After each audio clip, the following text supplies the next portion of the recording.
భక్త మహాశైలారా, మన యొక్క నెల్లూరు జిల్లా కావలి మండలం రుద్రకోట గ్రామంలో గ్రామస్తుల యొక్క సహాయ సహకారములతోటి శ్రీ రుద్ర చారిటబుల్ ట్రస్ట్ వారి యొక్క సౌజన్యంతో అత్యంత వైభవంగా త్రిమూర్తులు కొలువైనటువంటి క్షేత్రంగా శ్రీ గోవిందమాంబ సమేత జగద్గురు శ్రీమద్ విరాట్ పోతులూరి వీరబ్రహ్మేంద్ర స్వాముల వారి యొక్క దివ్య దేవస్థానమును నిర్మాణము చేసుకొని ఈ దేవాలయ ప్రాంగణములో శ్రీ రాజమహాగణపతి, వెంకటేశ్వర స్వామి వారు, నాగేంద్ర స్వామి వారు, సరస్వతీదేవి, అలాగే దక్షిణామూర్తి, శ్రీకృష్ణ భగవానుడు, ఆదిత్యాది నవగ్రహములు, శిలా ధ్వజస్తంభము, శిఖర కలశముల యొక్క దివ్య ప్రతిష్టలు, మహాకుంభాభిషేక మహోత్సవములు, శ్రీ వీరబ్రహ్మేంద్ర స్వామి 8వ తరం 12వ పీఠాధిపతులైనటువంటి శ్రీ శ్రీ శ్రీ వీరధర్మజ వెంకటాద్రి స్వాముల వారి యొక్క చేతుల మీదుగా, అలాగే వీరబ్రహ్మేంద్ర స్వామి వారి యొక్క మనుమరాలు జగన్మాత శ్రీ ఈశ్వరి మహాదేవి అమ్మవారి యొక్క మఠాధిపతులు శ్రీ శ్రీ శ్రీ వీరశివకుమార స్వాముల వారు, ఒంగోలు వాస్తవ్యులు శ్రీ సనాతన శాంకరీదేవి పీఠాధిపతులు శ్రీ శ్రీ శ్రీ నిమ్మికంటి నరసయ్యాచార్య స్వాముల వారి యొక్క సువర్ణ హస్తములతో నెల్లూరు జిల్లా అప్పసముద్రం వాస్తవ్యులు బ్రహ్మశ్రీ అపసముద్రం వెంకట శేషాచార్యులు గారు,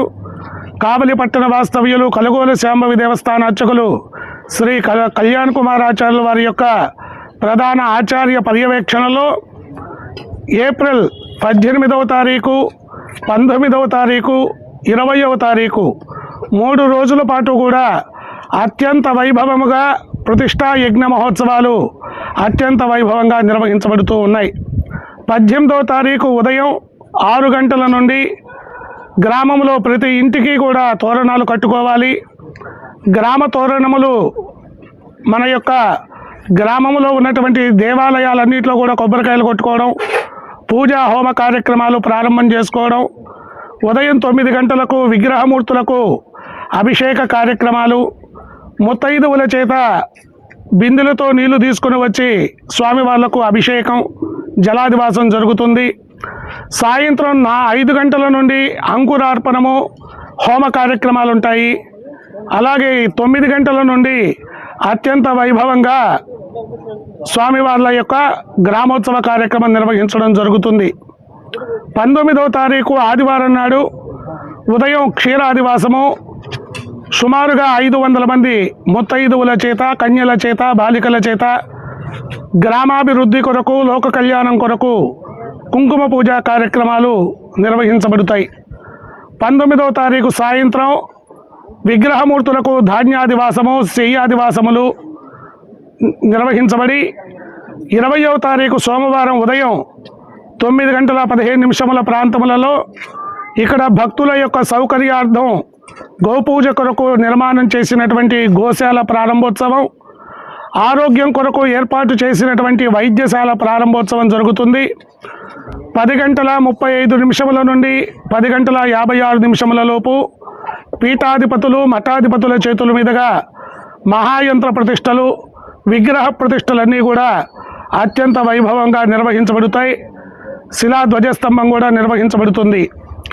కాబట్టి ధ్వజస్తంభ ప్రతిష్ఠ జరుగుతుంది కాబట్టి గ్రామస్తులందరూ కూడా ఆడపిల్లల్ని పిలుచుకొని పసుపు, కుంకుమలు, చీరలు, జాకెట్లు సారిగా పెట్టుకోవాలి.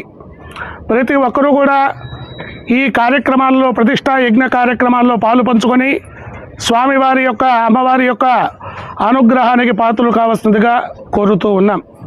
యువతీ యువకులు ఉత్సాహం కొరకు, గ్రామస్తుల యొక్క ఉత్సాహం కొరకు 18వ తారీఖు మధ్యాహ్నం ఎడ్ల పందాలు నిర్వహించబడతాయి.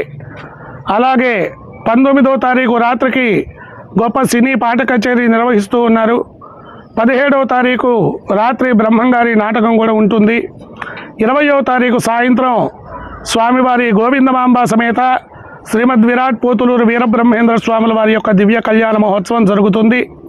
ఈ కార్యక్రమానికి ఎంతోమంది పుర ప్రముఖులు, రాజకీయ నాయకులు, అలాగే జగద్గురువులు, పీఠాధిపతులందరూ కూడా విచ్చేస్తూ ఉన్నారు. కావున భక్తులు అందరూ కూడా విచ్చేసి కార్యక్రమాన్ని జయప్రదం చేయవలసిందిగా కోరుతూ ఉన్నాం. జై శ్రీమద్ విరాట్ పోతులూరు వీరబ్రహ్మేంద్ర స్వామివారికి, మాతా గోవిందమాంబకు.